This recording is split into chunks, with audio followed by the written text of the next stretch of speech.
इस न्यूज के प्रायोजक हैं rocket plus, light on pocket, big on performance. Rocket plus, the great खली का वादा, रॉकेट ईवी चले सबसे ज्यादा।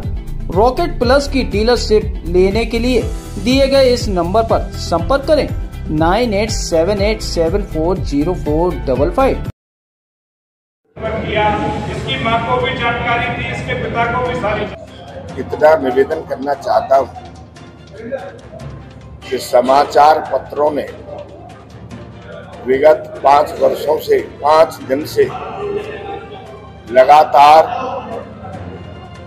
दिव्यांश चौधरी का दोष कम, चौधरी उदयभान सिंह का दोष बहुत ज्यादा है क्योंकि वह उसका पौत्र है। यह समझ करके और 5 दिन से मैं बहुत निराश हूं, हताश हूं और दुखी हूं। मैंने अपने पौत्र को किसी भी तरीके से कोई बचाव करने की प्रतिक्रिया नहीं की है।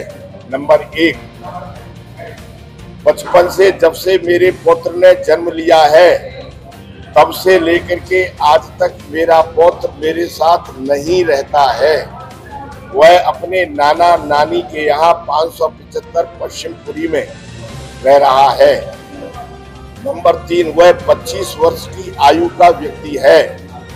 जो गलती करेगा वह उसके साथ में भरेगा।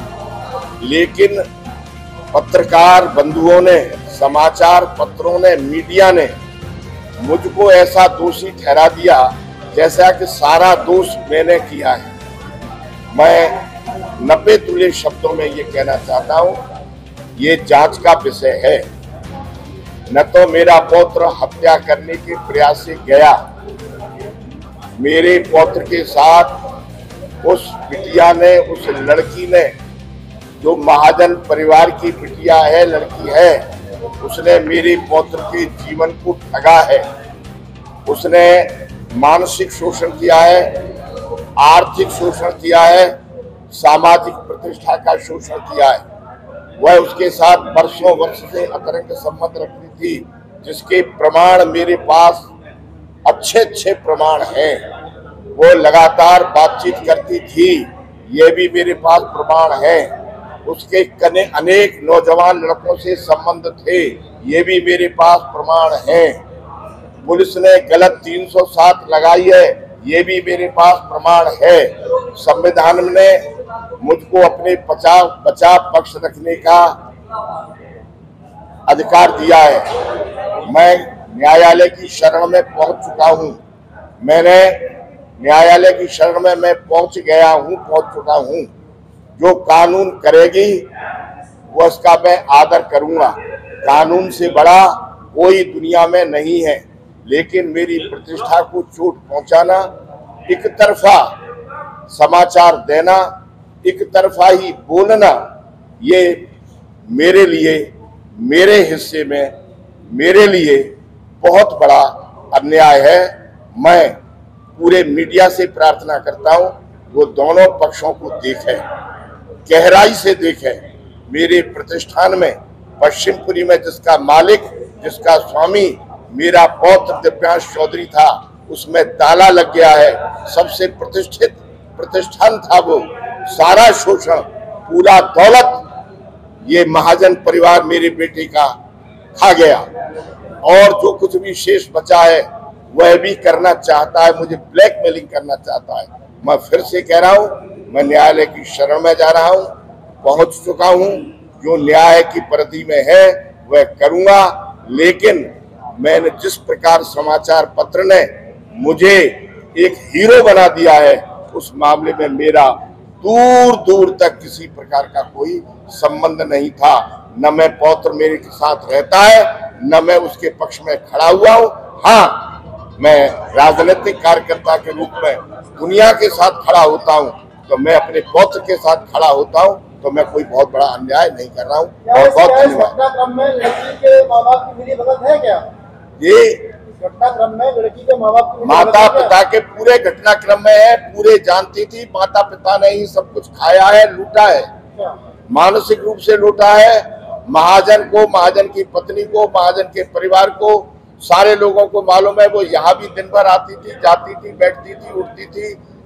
मेरा बेटा उसके घर पे घूमता था, जयपुर घूमता था, लखनऊ घूमता था, दुनिया में घूमते थे। फोटोग्राफ है। तो क्या दिव्यांश को मारने के लिए बुलाया गया था वहाँ पर? कैसा लगता है कि आपको? मुझे हाँ ऐसा लगता है, मुझे उल्टा लगता है कि पूरा सबक सिखाने की नीयत से उसको ब्लैकमेलिंग किया, उसको बुलाया और फिर इस प्रकार की घटना बना दी।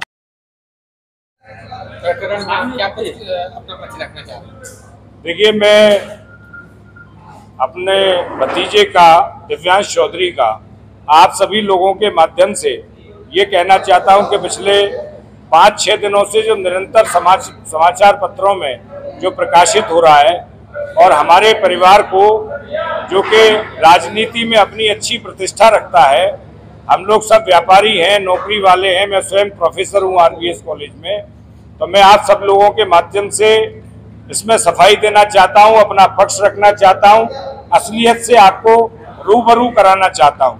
ये जो महाजन परिवार है, ये पिछले 5 वर्षों से मेरे भतीजे दिव्यांश चौधरी का दोहन करने में लगा हुआ था। जब मेरे भतीजे ने दोहन होना बंद कर दिया, पैसे रुपए सामान देना बंद कर दिया, तो इन्होंने, उस लड़की ने मेरे भतीजे को ब्लैकमेल करना प्रारंभ कर दिया। ये घटना मेरे ख्याल से 16 तारीख की है या 15 की है, जो सीसीटीवी फुटेज वायरल हुआ है। मेरे भतीजे को साजिश करके अपने घर पर इस लड़की ने बुलाया था और मुझे लगता है कि मेरे भतीजे दिव्यांश चौधरी की हत्या करने के इरादे से, उसे सबक सिखाने के इरादे से अपने घर पर बुलाया था। और जब वो इसके घर नहीं गया, और आपने देखा होगा सीसीटीवी फुटेज में, ये गाड़ी को बैक करके भागा है, अपनी जान बचा के भागा है। इसको ये वहां अंदेशा हो गया कि ये लोग मेरे को चोट पहुंचा सकते हैं, मेरे को जान से मार सकते हैं, तो वो गाड़ी बैक करके ये वहां से भागने में सफल रहा और इसकी जान बच गई।